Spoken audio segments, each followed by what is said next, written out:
On this table, I've got some of the cycling industry's finest bottom brackets. We have 3 here from Hambini, 2 here from a new company called BIKONE, also sponsor Pogacar and the Emirates team, and some BB Infinite stuff as well. Now, this video was inspired by BIKONE sending me these bottom brackets. They watched one of our videos where we were explaining to you guys how to fix an oversized bottom bracket, and they said, hey, we've got a product that fixes this. Really? Like, tell me more. So I asked them to send me some samples. I've never really come across them. I've heard about them, you guys have mentioned them in the comments. I've seen them obviously sponsoring like the UAE team. Never really thought about them that much. And their website really doesn't tell you very much about their product at all. This is definitely, now I've seen them, an engineering company who are pretty bad at marketing, because they need to get the message out, because these are beautiful. Let me show you some details. Oh, by the way, we'll come on to this new Hambini SRI in a second. So the BIKONE, this is an oversized bottom bracket. Now, what BIKONE are trying to get across to us is that because they have these big reinforced tube sections here, they're there to give some additional stiffness to the bottom bracket, much like Hambini is trying to achieve with his bottom brackets. And think about the bearing actually under a pedaling load, which I love that idea. Now, what they've done here, this big, quite a thick aluminium tubing, this is not flexible. There's an O-ring here, it's chamfered, and then on the surfaces that actually interact with your frame, there are 2 O-rings. So this O-ring here, that's closest to the center of your bike, is quite a big, thick O-ring, and the one closest to the outside is a thinner O-ring. This sort of weatherproofing continues, because even here on the inside of the top cap, there is also an additional O-ring. So lots and lots of weather sealing. But if I just take this top hat off, a beautifully made top cap, and the grease that they're using here is that blue grease that we use here in the workshop. And looking at their instructions, they use the Mobile XHP 222 grease that we use, Hope use, quite a lot of other bottom brackets.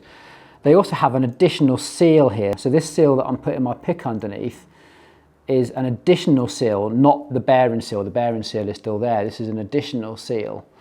They call it, I think it's written on there, the Y seal. And then we get to the actual bearing. And this is standard 6805 bearing. Again, we could pull that out with the bearing puller and replace it with another 6805 bearing and just keep this running. You know, probably don't even need to take this out of your frame once it's installed. That all feels very smooth, very beautiful. Very impressed by the build quality of these. They've also sent me a 6805 bearing. The one they've actually sent me is a P5 fit. So this is an oversized bearing. So any of you out there running BB90 on old Treks and have that problem where the bearing has worn away the carbon, and you've already had that little carbon sleeve fixed and that's worn away as well, and then you've fitted the Enduro oversized and that's probably worn away. You've got a couple of options. One is probably this, that a P5 fit. Token also make a bottom bracket that threads together. Not a massive fan of that. I'll come on in a second. We have used it in the past as the only possible fix. But what's really nice that they actually put the tolerances on their bearings, which is nice to see.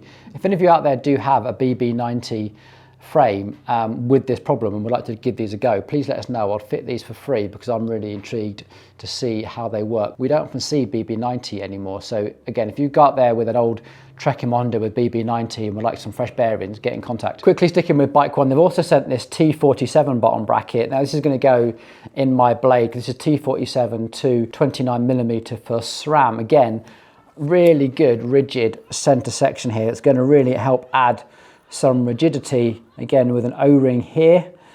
The threads all look very, very good. And under here, this has got their, what they call their X seal, which means that the X seal doesn't have that additional seal wedged straight onto the 6806 bearing in there with some additional grease. But the top cap does still have this little O-ring just in here. So I'm going to fit this up to my bike. I'm going to run it and I'll let you guys know how I get on. But my initial impressions of what I see from BIKONE are fantastic, actually. I really hope this works out because I can see us fitting these to a lot of bikes. They do a BB386 Evo as well, which they haven't sent me, which would be fantastic for time builds, but I want to get one in and show you guys. At the moment, our go-to for BB386 Evo is this, the BB Infinite, because Hambini's never got any stock, and also these come with the correct top hats We'll also be able to fit these with Campagnolo as well. Anyway, big deep breath. Here comes this. This is Hambini's new SRI bottom bracket, his new more sensibly priced bottom bracket. This one comes in BSA. He's got other sizes apparently on the way. And what first strikes me is the fact that it's got a completely solid metal section. So all the design that comes over from these style titanium ones about improving the rigidity of your bottom bracket comes into this. And I'll talk about why that's important in a second. Now, aesthetically, when you first see this, you can't help but notice these little sort of tiger stripes that run the entire length. On this one with the tube, there's 3, and the one without the tube, there is actually 4. Now, Hambini hasn't been clear as to what these are for. He's just said that no one else is making bottom brackets like this, and it's just a process of the manufacturing. I've asked a few engineers. Most of them seem to think that it's part of the anodizing process. This is actually aluminium, it's not magnetic. So I can imagine this has all been anodized in some way. So I'm looking forward to what Hambini has to say about that. I'm sure he'll be making a video pretty soon. But aside from that, he still has the same Delrin top caps that you'd expect to see on a Hambini bottom bracket, beautifully well made. And inside here is what's really changed. So the bearings, rather than using his signature NTN bearings with the low contact seal, he's using a much more generic ISO bearing, the 6805. You can swap out, you could upgrade this to a low contact seal one if you wanted to. Most Hambini owners, definitely in our part of the world, go the other way. They find that these really aren't waterproof enough, and we end up fitting these. These are ones with a double lip seal. You get significantly more seal drag, but they last a whole lot longer. The low contact ones, they feel amazing when you first get them, but they soon let water in and soon go quite cruddy. So again, your mileage may vary depending on what conditions you ride your bike in. But anyway, back to this. This is a standard double lip seal. There's no brand on there that I can see, but I guess that's where some of the cost savings are coming from. So the reason that I'm so excited by this is because it actually solves a problem that is emerging in the industry. And if you've been watching the channel, you might have seen us do some work on some specialized SL8s recently. What's been happening in the industry, as you guys have been discovering, that the manufacturing tolerances of press fit are so bad and they creak and we have all these problems, and we led to things like this oversized one, is that you ask for your threads back. Like, give me my threads back, I've had enough of this shit. So threads came back, but rather than giving you a really good solid aluminium thread that's bonded in the whole way to the frame, well, actually Look does that, but not many people do. They've given us this tiny, slender slither of threads glued in as a ring on each side of your frame. Now, for anyone who remembers when Giant used to bond in aluminium sections for their press fit will know what happens over time. That little rocking motion just breaks that bond between the glue and the aluminium, and eventually it debonds. And I hate to say it, but I can kind of see that happening.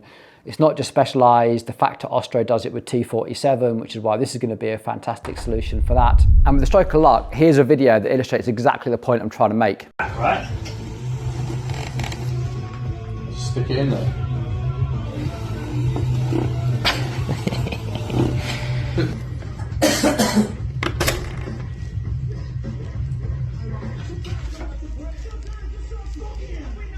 Okay, so what has happened here, we have a SRAM dub bottom bracket, BSA to SRAM dub, on a Specialized S-Works Crux frame. So it has the same bottom bracket idea that I've just showed you, i.e. just the threads bonded in.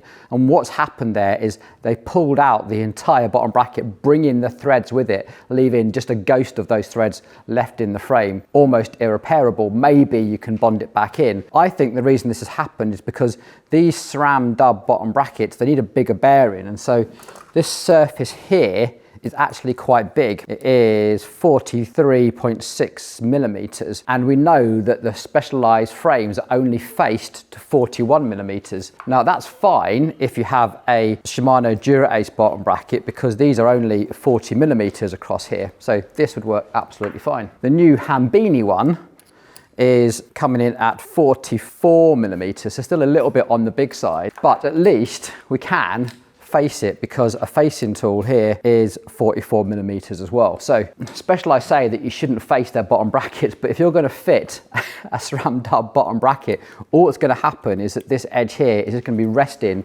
across a lip of paint and not be flush against the surface. So Specialized, if you are going to face your bottom brackets, do it to a size that we can use. But this shaft here, I think, is going to really help add that rigidity. You can imagine that right now that pedaling action just allows this to rock, and that's what's going to break that bond between that thin slither of aluminium thread and this. So having this here, adding some extra rigidity, I think is going to be a superb idea. In fact, if you've got Specialized SL8, Cannondale Super 6, and they've done this thing where they just glued in a very thin thread, take a look. I think that's a good idea. In fact, we know it's a good idea because Hambini's been making his titanium bottom brackets like this for some time, and they're fantastic. They really do solve a problem in that way. We have one last question to answer, and that is, what is oversized? Now, we know that this Hambini is exactly 41 millimeters.